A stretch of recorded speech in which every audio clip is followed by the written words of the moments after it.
Kreml Hair Tonic and Kreml Shampoo present the new adventures of Sherlock Holmes, starring Nigel Bruce as Dr. Watson and Tom Conway as Sherlock Holmes.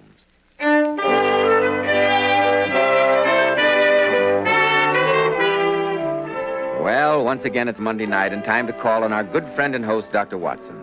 I'm sure he's waiting for us in his study, so let's join him, shall we? Good evening, Dr. Watson. Ah, there you are, Mr. Bell. I was just having a glass of extremely mellow port. Perhaps you'd care to join me. Thank you, Dr. Watson.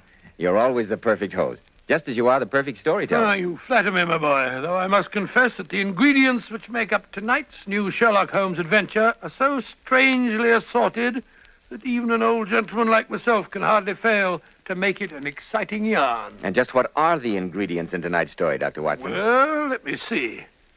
Take an almost deserted island set deep in a Scottish loch. Sprinkle it generously with the following assorted selections of humanity. 1 measure of evil scientist, a faint wisp of human skeleton, a considerable pinch of fat lady, a handful of professional contortionist, and a dash of midget. Agitate these ingredients well, then add to the mixture a detective by the name of Sherlock Holmes and a certain doctor with the name of Watson. Season generously with fear, danger, and sudden death. And you have the recipe for the story I call The Island of Death. Now, Dr. Watson, how about the new Sherlock Holmes story, The Island of Death? Well, Mr. Bell, as I told you, most of that exciting adventure took place on a tiny island in the Scottish Lake District. However, it began innocuously enough, as so many of our adventures began, in our rooms at Baker Street. It was on a stormy September evening, and Holmes and I were seated on either side of our fireplace. I remember after dinner that he began to analyze the old cliché that truth is indeed stranger than fiction. I can almost hear him now as he said, "My dear Watson, the true picture of the criminal world is stranger than anything which the mind of man could invent." "Oh, I'm not sure that I agree with you, Holmes. The police reports in the papers are usually quite undistinguished and dull." True, old chap, but that's the fault of the reporters. Depend upon it, Watson, there's nothing so unnatural as the commonplace. Oh, let's put it to a practical test. I pick up the evening paper. Here is the first heading upon which I come. A husband's cruelty to his wife. Now, there's half a column of print, and I bet you that without reading it, I can tell you the gist of the trouble. I accept your bet, Watson. Give me your deduction. Oh, it's not very hard. There is, of course, the other woman. The extra drink, the push, the blow, the bruise, and the sympathetic sister, all landlady. The crudest of writers could invent nothing more crude. Your example is an unfortunate one for your argument, old fellow. Very fortunate. The article to which you refer is the Dundas separation case. The husband was a teetotaler. There was no other woman, and the conduct complained of was that he had drifted into the unfortunate habit of winding up every meal by taking out his false teeth and hurling them at his wife. An action which I think you will agree is not likely to occur to the imagination of the average storyteller. Hurling false teeth? Oh, absolutely fantastic. Quite. What else can that be? You expecting a visitor? Yes, Watson, I am. And he might well prove a client who will point out the moral of our little discussion. Oh, what makes you say that? The gentleman calling on me is a distinctly colorful personality by the name of Stephen Singer. He's nearly 7 feet tall, and yet he weighs under 8 stone. A card from him this morning informed me of his intention of calling here at 7 o'clock tonight. You said that he weighs under 8 stone. That's only 130 pounds. He must be a human skeleton. That was the unfortunate title applied to him at the circus sideshow at which I first met him. Good Scott, circus freaks here in Baker Street. Now I've seen everything. Freak is an unkind and inappropriate word, Watson. Stephen Singer's a fellow human being, and a more than unusually worthy one. In the case of the Bagshot circus murders, he was good enough to take advantage of his almost unique physical proportion and oblige me by hiding in the barrel of a circus cannon. His evidence was instrumental in sending a diabolical murderer to the gallows. Let him in, will you, Watson? Yes, of course. Good evening, Mr. Singer. Come along in, won't you? It's all right, thank you, Mrs. Hudson. It's good to see you again, Stephen. Hello, Mr. Holmes. Don't want to make a nuisance of myself, but I did have a little problem, and I thought perhaps you'd help me with it. Of course, Stephen. Sit down, won't you? By the way, this is my colleague, Dr. Watson. How do you do, Doctor? How do you do, Mr. Singer? My friend was just telling me that you once helped him in a murder case. Oh, that? 'Twas nothing. Just slipped myself into the cannon barrel and heard 1 or 2 things I wasn't meant to. Nevertheless, your help was invaluable, Stephen. I shall be only too happy to do what I can to repay the favor. What's your problem? Well, Perhaps I'm imagining things, and perhaps I'm not.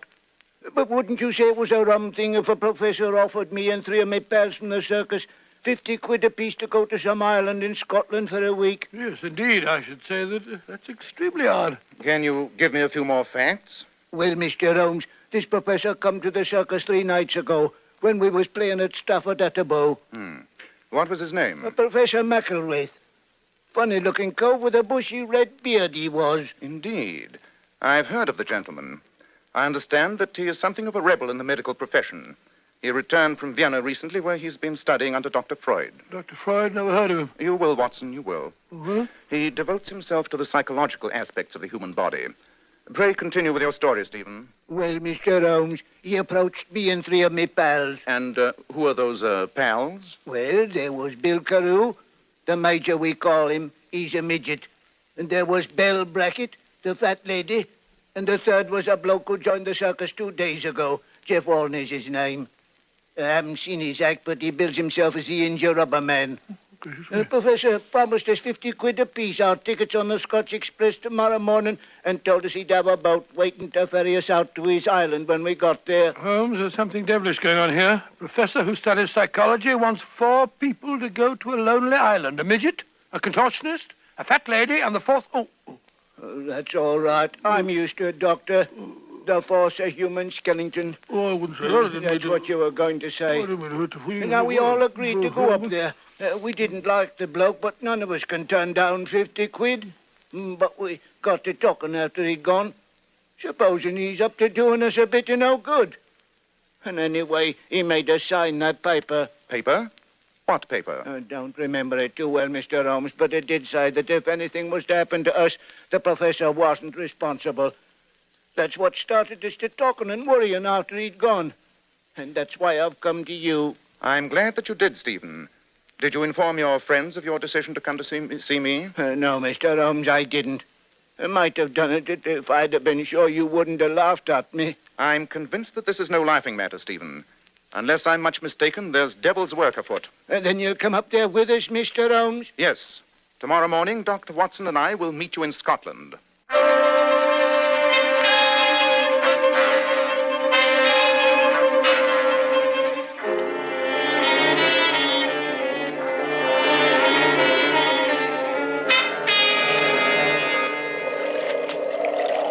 Well, the lake looks extremely choppy, Holmes. The boat's quite small. I hope it's not too far to the island. I'm a wretched sailor, you know. I'm sure it'll be a smooth trip, Watson. Well, I certainly hope so. Hello? Here comes Singer with the other 3. Great Scott. What strange-looking traveling companions. Well, since they traveled on an earlier train, I think it's time to have Stephen introduce us. Hello, Stephen. Hello, Mr. Holmes. I'd like you to meet some pals of mine. Dr. Watson, Mr. Holmes, this is Miss Belle Brackett. Careful, Belle. Watch your step on the gangplank. Well, dearie, got to be a strong plank to hold me up. How are you, Mr. Holmes? Dr. Watson? How do you do? How do you do? Oh, thank you. This is Bertoldi. Mr. Holmes, Dr. Watson. How do you do, son? Don't know what you do on the bill, governors, but I can kick the back of my head with both feet at once. Oh, really? Very useful, I should imagine. Providing you're not standing up. What's your act, gentlemen?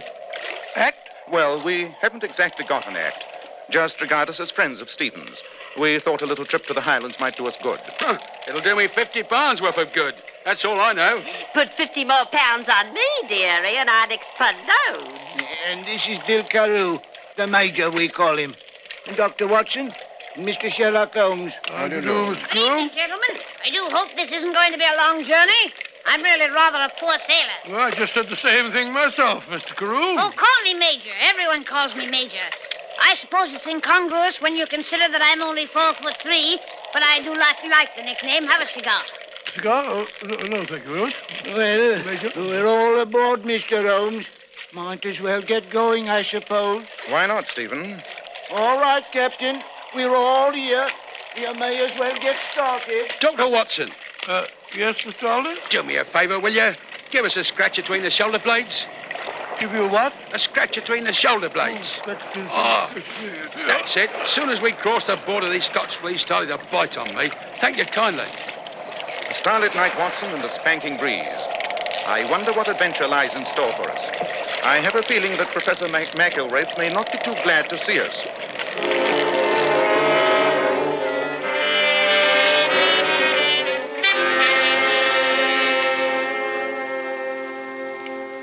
Why did you come here, Holmes? I know who you are and what you do. Why are you so interested in my obscure experiments? For two reasons, Professor McIlwraith. First, Stephen Singer's a friend of mine, and second, I have an insatiable curiosity, particularly for experiments that require obscurity. I want to know why a student of psychology wishes to isolate 4 malformed humans on a lonely island. All right, stay. Stay into the devil with you both. You can't leave this island until I give the word. My inquisitive friends. Quiet! Quiet! The 4 of you and my employees for the next few days. 2 of you, Sherlock Holmes and Dr. Watson, are uninvited guests. Professional meddlers, as they assured me. And I've no reason to doubt that assurance. Holmes, the man's as mad as a hatter. Quiet, Watson. Since you're all to be on my island during my experiments, I should like you to study this map and acquaint yourself with the place. Here you'll see are the guest houses, all interconnected by telephones. And I've installed the very latest form of that admirable new device. Now, down this path lies the snake house. Snakes? I can't bear snakes. It may not be necessary for you to meet them, Miss Brackett. Of course, I do use them in my experiments. Oh! Now, this path over here leads to the haunted watchtower. An interesting edifice, as you will discover. 7 enemies of James VI met a most peculiar death there. You'll find that they continue to meet that death quite regularly. Look here, Professor. I don't like the sound of this. Nor do I. You tell us what these experiments are that you keep talking about. With pleasure. I've long known that the malformation of the body of freaks, if you'll forgive the expression, is caused by glandular deficiencies and imbalances. My studies have convinced me that these same glandular defects produce psychological alterations. For instance, you, Miss Brackett, weigh 4 times as much as you, Mr. Singer. It'll be interesting to see how differently each of you reacts to the same stimuli. What do you think we are? Guinea pigs? You talk of applying different stimuli to these people, Professor McIlwraith. What kind of stimuli do you intend to apply, may I ask? Every stimulus that the men and resources of this island will enable me to apply. Fear, hunger, desire, envy, hatred. This should prove most illuminating.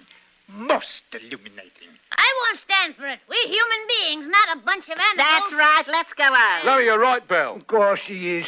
The bloke's balmy. Let's get on the boat and go back. I quite agree with you, sir. You're absolutely inhuman, Professor. Mind your own business, you meddling fool. I paid these people to come here, and they're going to stay.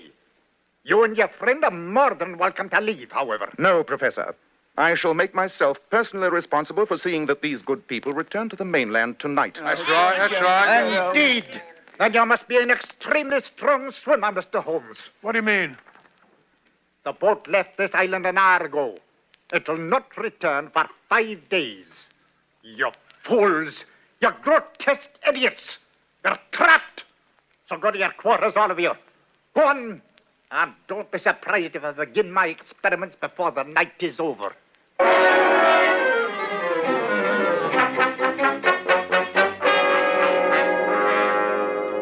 Well, Holmes, if we are marooned on an island with a madman and 4 members of a circus, I suppose we might as well make the best of it. Oh, dear.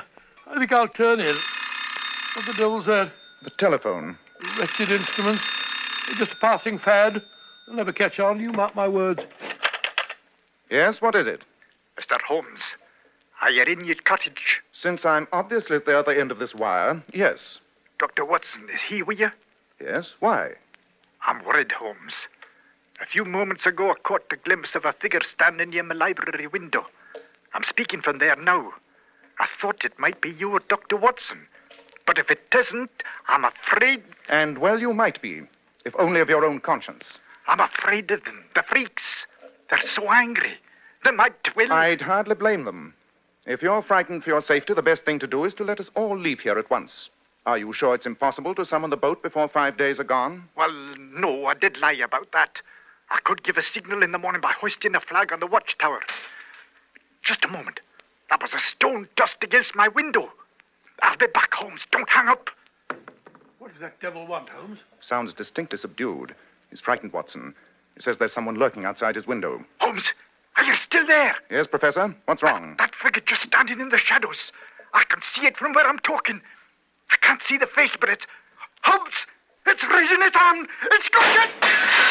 Oh! I'm afraid it's murder, Watson. Quick, we must get over to the big house as fast as we can.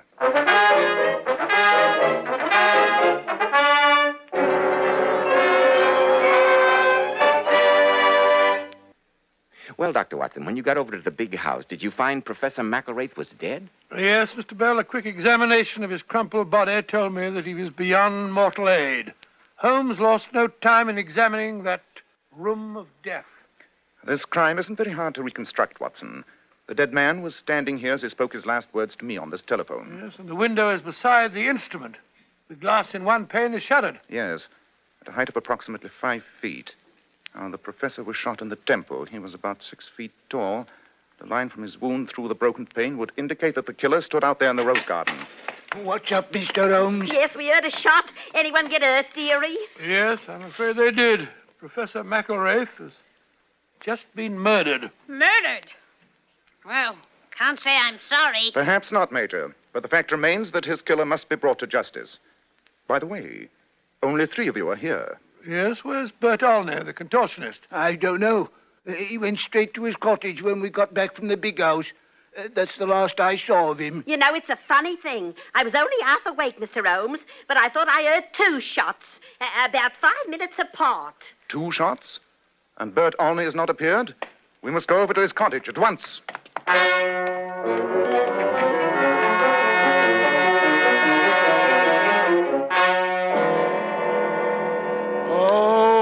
Oh, poor Bert. Is he hurt bad, Dr. Watson? No, a flesh wound in the back. He was lucky.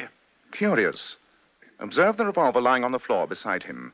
The same caliber as the one used to kill the professor. I see what Bert's done, Mr. Holmes. He killed the professor to save us all. That's right, Stephen. And then he tried to kill himself because he knew you'd catch him, Mr. Holmes. That's the way it must have been. Oh, he was a brave man. An interesting theory. Yes, but only a theory. Look at the position of the wound. I'll stake my medical reputation that it couldn't possibly have been self-inflicted. Holmes, this has been an attempt at another murder.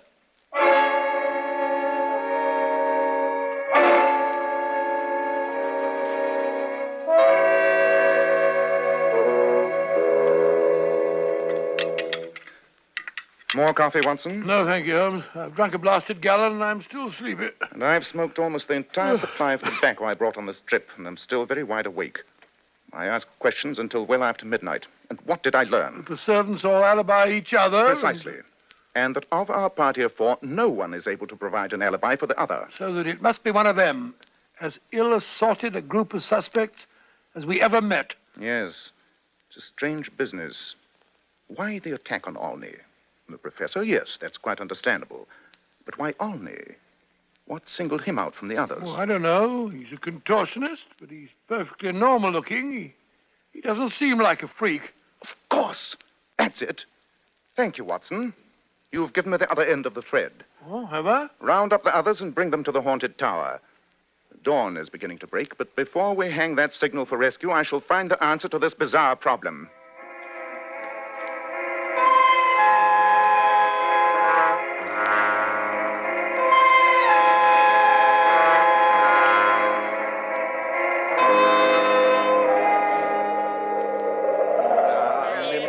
Before we fix this signal flag, ladies and gentlemen, I wish to warn you that as soon as we reach land, I shall turn Professor McElraith's murderer over to the authorities. Let it go, Mr. Holmes. Whoever it was did us all a good turn. Let's forget it. I'm afraid that murder is not a matter to be forgotten, Major. But surely you haven't forgotten the attempt on your own life, Mr. Olney. I feel nearly as good as new, Governor. I think the Major's right. Let's forget it. No, Mr. Olney. Not even on your request. Because the whole case centers around you. Who, me? Last night, while the murderer was standing outside his window, the professor telephoned me. He wanted to know if both Dr. Watson and I were in our cottage. The implication is obvious. You mean that the mysterious figure he'd seen resembled us in build? Precisely, Watson. Now, Mr. Singer's nearly 7 feet tall. You, Miss Brackett, if you'll forgive me, could hardly be mistaken for us. You said it, dearie. Well, no, 'cause the Major, he told us that he's only 4'3". It must have been you, Mr. Olney. But I got shot too. And you said when you examined me that it was impossible I could have done it. Medically impossible for a normal man, but I'd forgotten your profession. You're a contortionist. You could easily have shot yourself at such an angle. What do you have to say, Mr. Olney? That I, Why not admit the truth? You're not a contortionist, are you? No, Mr. Holmes, I'm not. You see, my twin brother got the bit for this here job, but he had another engagement. And since the professor was so particular about the date, my brother told me to come here and we'd split the fee. But how did you know that he wasn't a contortionist, Holmes? You should remember, Watson. Huh? When we first saw him on the boat, he complained of the Scottish fleas and asked you to scratch between his shoulders. Oh, he did, yes. A real contortionist would not have needed your assistance. So your medical verdict still holds good, Watson. Olney could not have shot himself. But you've ruled the rest of us out, Mr. Holmes. Not quite, Stephen. The simplest answer is that the mysterious figure that the professor described was disguised. Disguised? That theory would be confirmed by the fact that the killer, when he was in the garden, saw the professor standing at the telephone and deliberately attracted his attention by throwing a pebble at the window. Look here, Mr. Holmes, the sun's well up. I'm tired of all this theory stuff. I'm going to hang the flag on the tower. Very well, Major. But, Mr. Holmes, don't keep us on edge like this. Yes, dearie. You said someone disguised themselves. Now, who was it? Well, surely the answer's apparent. Not to me, it ain't. Could you, Miss Brackett, have reduced your excessive weight to appear the size of a normal man? No. Nor could you, Stephen, have decreased your excessive height. But the Major could have made himself appear taller with improvised stilts. Then the Major's the only possibly guilty party. The Major? Well, I mean, it's hard to believe he'd done it. Well, even if he did, I still don't think we ought to turn him in, Mr. Holmes. Oh, no. Remember, he did it for us, dearie. Well, he didn't really hurt me when he took that shot at me. But that's just it, Olney. I might have been tempted if it were only the professor's murder. But he deliberately tried not to murder you, Mr. Olney, but to make it appear that you had killed the professor. But if he's arrested, there'll be a trial, dearie. And if there's a trial, you know how it'll be. They'll make out it was all because he's a freak. It'll be harder than ever for people to accept us just as people. Bell's right, Mr. Holmes. It'd be bad for all of us. I think the Major has thought of that possibility. Look at him up there on the tower. He's hoisted the flag. Huh? Now he's teetering on the edge of the parapet. He's going to... Major! Blimey, he jumped. Must be a couple of 100 feet down there. He doesn't have a chance. Oh, the poor Major. He done it for us. Come on, Belle. I'll take you back to the cottage. I suggest we all return to our quarters and pack. This unhappy tragedy has reached its final conclusion. What a shocking business. You're right, Dr. Watson. When I came to you in Baker Street, I never dreamed it would end up like this. One thing I'd like to say, Mr. Holmes. Yes, Stephen? I want to thank you, not just for solving the case, but because you treated all of us not as freaks, but as ordinary human beings. Makes a big difference, you know. I know of only one way to treat people, Stephen, and that is as each person deserves to be treated. If Professor McElwraith had only realized that truth, he would not have paid with his life.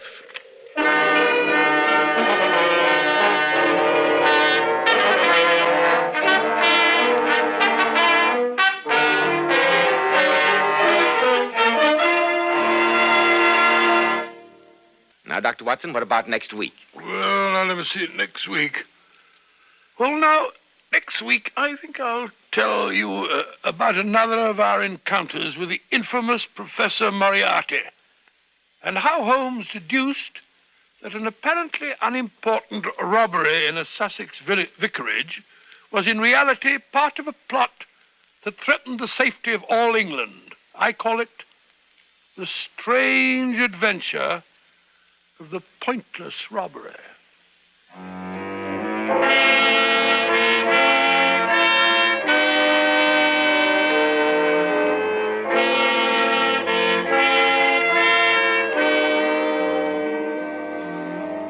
Tonight's new Sherlock Holmes adventure was suggested by an incident in Sir Arthur Conan Doyle's story, A Case of Identity. Nigel Bruce appeared through the courtesy of California Pictures, Tom Conway through the permission of Eagle Lion Pictures. The Sherlock Holmes series is produced by Tom McKnight, with original music composed and conducted by Alex Steinert.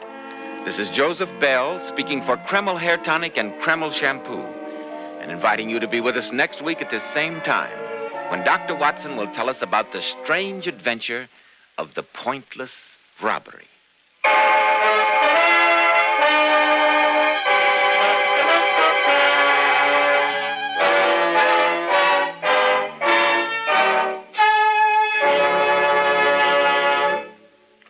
America is strong only if her school system is strong. Today, it's overcrowded and inadequate. So support your Parent-Teachers Association. Do all you can to improve conditions in America's schools. This is ABC, the American Broadcasting Company.